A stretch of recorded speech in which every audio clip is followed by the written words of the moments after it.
Here's a common problem every woodworker has, and that's when you want to do a cross cut with your miter saw, and your piece is wider than the capacity of your blade.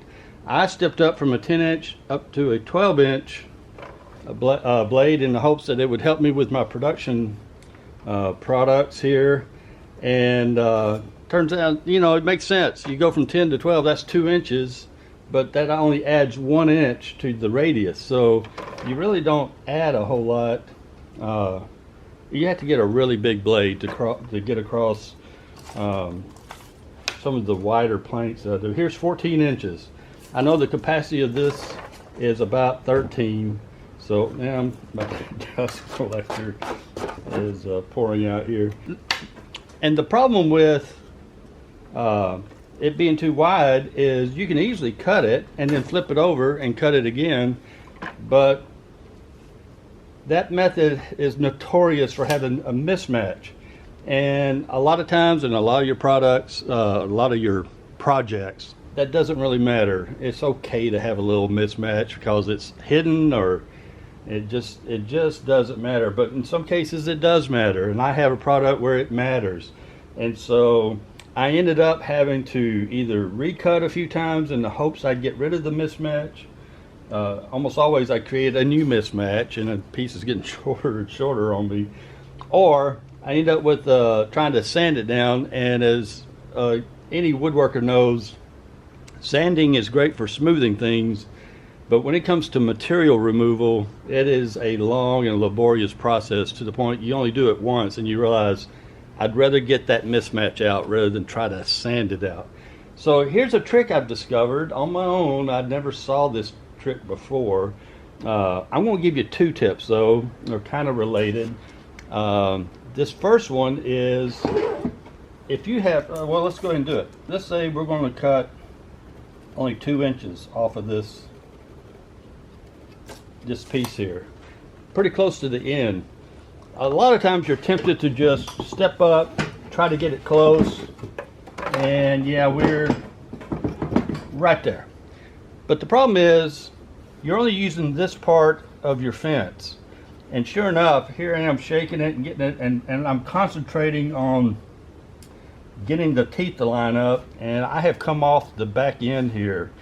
And if you're not paying attention, your cut is going to be nice and straight, but it's not going to be perpendicular to your backside. So here's a little trick to minimize this effect. You can pay attention and push it over there and fix it, but here's a trick that makes me feel better psychologically about it. Start with, even if you got a small cut way over here, start way to the side where you're against both sides of the fence on both sides of the blade, and then just slide it down, hopefully with a clean waxed miter work surface, unlike mine here. And if you start out against both fences and slide it, the chances of you coming off are less. You still can, but it's just a lessened effect. I'm going to have to come back. So here we are, and it's not much different. I'm just saying it's better for me psychologically to start way over, be sure I'm really flush with both sides, and then slide it to the saw teeth, as opposed to just using one side and creeping up on it. So that's the first tip. Here's the other tip on the mismatch issue. I'm going to not use my vacuum system to keep the noise down, and what we're going to do is, one tip is, I can almost make it all the way across. I'm going to have just a little bit, I hope that's showing up. I'm going to have just a little bit left of a ligament. That's bad because when you flip it around, there's a chance you'll crack it and it'll snap off. You'll have an ugly jagged thing that requires repairs. So instead, if you know you're not going to make it all the way across and you're going to have to flip your stock over, only go a little over halfway. Don't go all the way as far as you can. So we're going to start about right here in the middle and cut forward and leave at least 4 or 5 inches here. So here we go.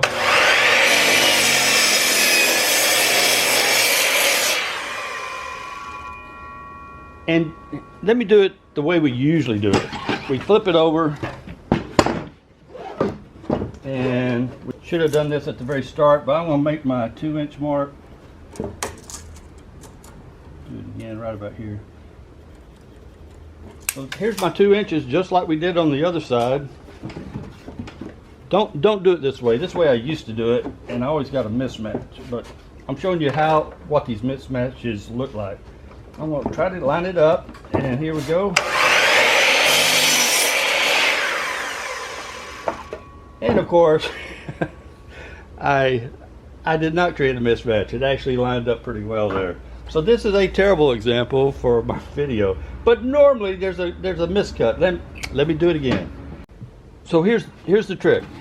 We're gonna just take off a little bit off the end. So I'm gonna start on both fences, pull back till I'm right at my mark, and I got an imaginary mark right there. And what you do is you do a plunge cut kind of in the middle. It depends on how wide your piece is. I guess if your piece is double your capacity, you would have to, you know, halfway would be more over here. But in my case, look at your piece, start about halfway, be sure everything's flush, of course, and we're going to have to do a plunge cut and then go forward.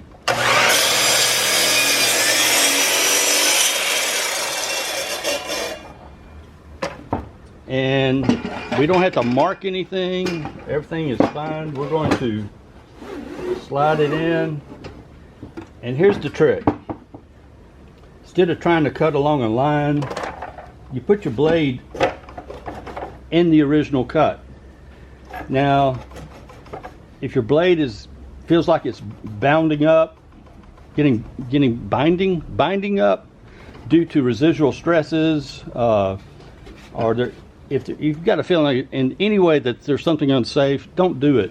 But I've had good luck with this, and here's a couple of tricks. One is be sure your blade is in there pretty deep at first, and be sure you're flush against the back. It's easy to get this thing off.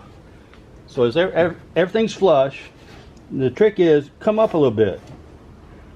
And be sure, I like to be just deep enough where the gullet is not showing.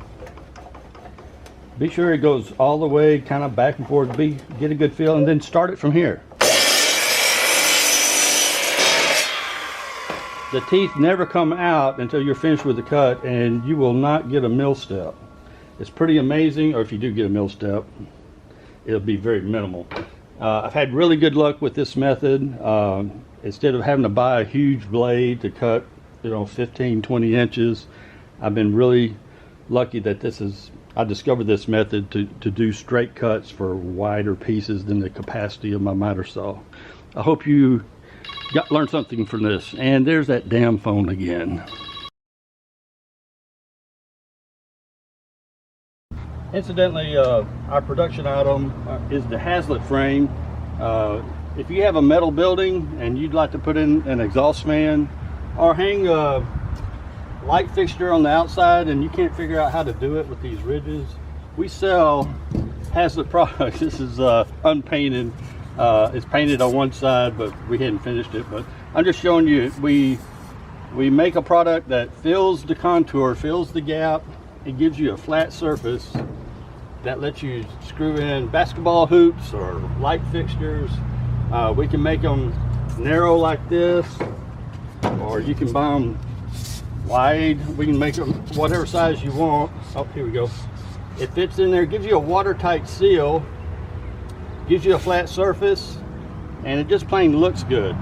Our specialties and what we sell the most of is the Haslet one-piece frame, and these are great if you want to put in a exhaust fan in your metal building. It's real neat. All you do is you fit it in, get a dark magic marker, mark it out, remove it, do your cutout, and then screw in your Haslet frame and just slide your exhaust fan right in there, or window, or whatever other accessory you're adding to your building.